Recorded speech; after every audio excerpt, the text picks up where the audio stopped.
جو باب ہے ظلم و ستم کا اور صحابہ کی استقامت کا اور رسول اللہ صلی اللہ علیہ وسلم کی قربانیوں کا دین کی خاطر، ایمان کی خاطر، اسلام کی خاطر، میرے بھائیو رسول اللہ صلی اللہ علیہ وسلم اگر صرف اپنی جنت کو دیکھتے تو اللہ کی قسم ان کو اتنی تکلیفیں اور مشکلات سہنے کی ضرورت ہی نہیں تھی. وہ تو جنتی تھے، جنت میں امن کے ساتھ سکون کے ساتھ داخل ہو جاتے. لیکن یہ جو ابتلائیں صحیح ہیں، یہ جو استقامت کا مظاہرہ کیا ہے، یہ جو مشکلات صحیح ہیں، ان میں میرے اور آپ کے لیے درس اور عبرتیں ہیں کہ نبی جو یقینی جنتی ہوتے ہیں، صحابہ جن کو اللہ تعالیٰ نے جنتیوں کا سرٹیفکیٹ دے دیا، اگر وہ بھی دین کی خاطر، یعنی ان کا جنت میں جانا یقینی ہے، کنفرم ہے، میرا اور آپ کا جنت میں جانا یقینی ہے؟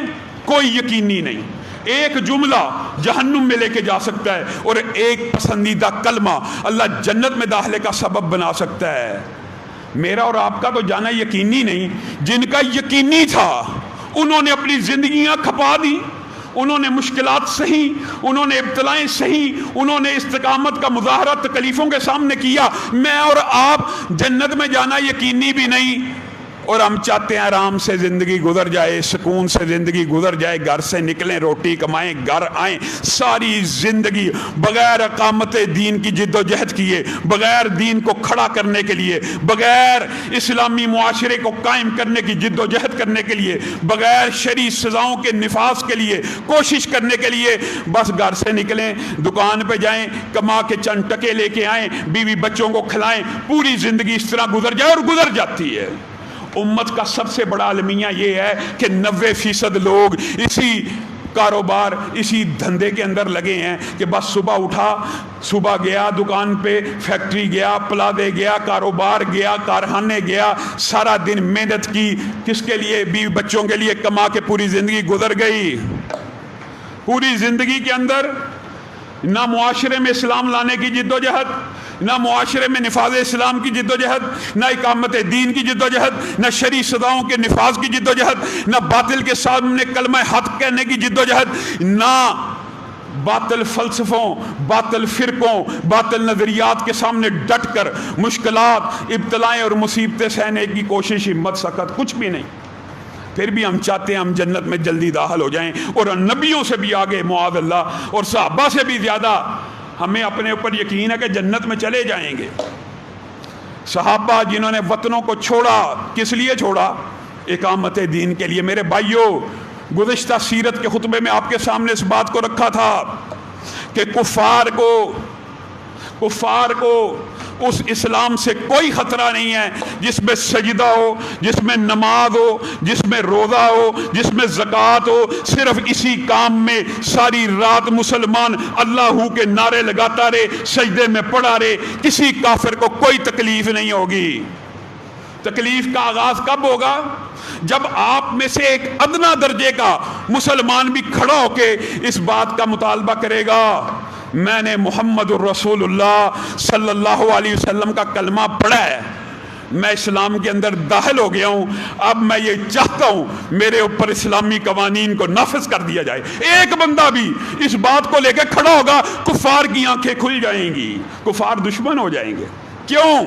کیا کبھی آپ نے غور کیا ہے یہ کون سے پیرامیٹرز ہیں، یہ کیسی جانبداری ہے اور کس قسم کا تعصب ہے کہ میں آپ 1000 بندہ 2000 بندہ آج یہ مطالبہ کرے کہ ہمیں منظور ہے اسلام کے قوانین ہمارے اوپر نافذ کر دیا جائے، آپ کفار کی آنکھوں میں کھٹکنا شروع ہو جائیں گے. کس وجہ سے؟ کیا یہ ہماری آزادی نہیں ہے مذہب کی کہ ہم اسلام کے ماننے والے ہیں، اسلام کا نام لیتے ہیں، کلمہ پڑھ کے اسلام میں داخل ہو گئے؟ ہمارا حق نہیں ہے کہ ہم اسلام کے مطابق اپنی زندگیاں بسر کریں؟ ہم اپنے معاشرے کے اندر اپنے مذہب کے مطابق، تمہارے نہیں، اپنے مذہب کے مطابق اپنے ہی اوپر اپنی حدود کو نافذ کر دیں. تمہیں کس چیز کی تکلیف ہے؟ بتاؤ کس چیز کی تکلیف ہے؟ ہاں، خدا کی قسم تکلیف یہ ہے کہ اگر ایک ایسا سیمپل، ایسا نمونہ آج کے دور میں پیش کر دیا گیا کہ ایک معاشرہ 10 لاکھ کی آبادی کے اوپر مشتمل، اس نے فیصلہ کیا ہم مسلمان ہیں اور ہم اسلامی سزاؤں کو رضا کرانہ طور کے اوپر، ایک تو ہوتا ہے نا امپلیمنٹ، قوت نافذہ، وہ تو کبھی اللہ کوئی پاکستان کو ایسا حکمران دے دے کہ جب وہ اقتدار میں آئے سزاؤں کو نافذ کر دے، یہ ہوتا ہے جبری طور پہ نفوذ، یہ بھی ریکوائرڈ ہے اسلام میں۔ ایک ہے رضا کرانہ طور کے اوپر، یہ جو رضا کرانہ کی بات کر رہا ہوں نا یہ بڑی اہم ہے کہ اس کے اندر ہماری اپنی ول شامل ہے۔ پھر بھی جب 10 لاکھ 20 لاکھ نفوس کا ایسا شہر یا بستی قائم کر دی جائے گی، اللہ کی قسم اس بستی کو دیکھ کے ان کو خطرہ یہ ہے کہ پوری دنیا اس قانون کے پیچھے نہ لگ جائے اور اس مذہب اور دین کے پیچھے نہ لگ جائے۔ وجہ کیا ہوتی ہے؟ جب یہ اسلامی سزائیں نافذ ہو جاتی ہیں، اسلامی حدود نافذ ہو جاتی ہیں، پھر معاشرے سے جرائم ختم ہو جاتے ہیں، پھر امن و امان آ جاتا ہے، پھر سکون آ جاتا ہے۔ یعنی یہ لوگ ہمارے سکون کے بھی دشمن ہیں، ہم اپنے ہی معاشرے کو جرائم سے پاک کرنا چاہتے ہیں، ان کو یہ بھی راس نہیں۔ یہ صحابہ انہوں نے یہ جد و جہدیں اس لیے کی تھی کہ ایک مقام دعوت و تبلیغ کا میسر آ سکے۔ جب آئے ظلم و تشدد بڑا، اب کی بار پہلے تو کم تھے 11 کے قریب، اب کی بار 83 افراد نے ہجرت کرنے کا ارادہ کیا۔ اور میرے بھائیوں یہ بات بڑی اہم ہے کہ رسول اللہ صلی اللہ علیہ وسلم نے حبشہ ہی کا انتخاب کیوں کیا ہجرتوں کے لیے؟ ابتدائی میں مدینہ کیوں نہیں چلے گئے؟ رسول اللہ صلی اللہ علیہ وسلم خود اس کا ضابطہ بیان کرتے ہیں۔ رسول اللہ صلی اللہ علیہ وسلم نے فرمایا حبشہ میں ایک بادشاہ ہے جو کسی کے اوپر ظلم نہیں ہونے دیتا۔ نمبر 1 بات، حبشہ کے اندر ایک ایسا بادشاہ ہے جو ہمارے مذہب کے قریب ہے۔ 2 بات، کیا مطلب؟ عیسائیت مذہب تھا اس کا اس وقت۔ آپ کو پتہ ہے ابتدائی اسلام میں رسول اللہ صلی اللہ علیہ وسلم نے اہل کتاب کے ساتھ موافقت رکھی ہے، تب عیسائیوں کے ساتھ بہت قربت، اور ان کے اور یہودیوں کے جو اہل کتاب کے اندر شعار تھے رسول اللہ صلی اللہ علیہ وسلم ان کو جاری رکھا کرتے تھے۔ مدینہ میں جا کے اس کی بھی مخالفت کی۔ تو وہ ملک کا جو دین تھا سرکاری طور پہ عیسائیت تھا، اس لیے رسول اللہ صلی اللہ علیہ وسلم نے کہا کہ وہ ہمارے دین کے زیادہ قریب ہیں، مشرکوں کی نسبت ان کے پاس جانا چاہیے۔ پھر ایک بات جو بڑی اہم ہے، اس جو ہجرت حبشہ ہے نا، اس کے اندر سے چند فقہی مسائل بھی نکلتے ہیں۔ میں ان فقہی مسئلوں کو چند ایک کو بیان کر کے تیزی سے اپنی بات کو آگے بڑھاؤں گا۔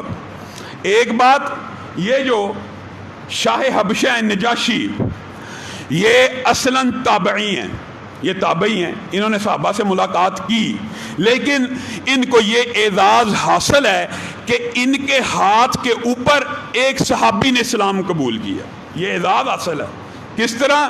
اس وقت عمر بن عاص نے ابھی اسلام کو قبول نہیں تھا کیا، اور بعض روایات میں یہ بھی آتا ہے کہ شاہ نجاشی کی تبلیغ کے ساتھ عمر بن عاص مسلمان ہوئے، لیکن اسلام انہوں نے جعفر طیار کے ہاتھ میں قبول کیا۔ لیکن بعض مورخین نے یہ لکھا ہے کہ نجاشی کو یہ اعزاز حاصل ہے، خود تو تابعی تھا لیکن ایک صحابی نے ان کے ہاتھ پہ ایمان کو قبول کیا، اور پھر وہ وہاں سے واپس آئے تو رسول اللہ کو دیکھ کے صحابیت کے شرف میں داخل ہو گئے۔ ایک بات۔ دوسری بات،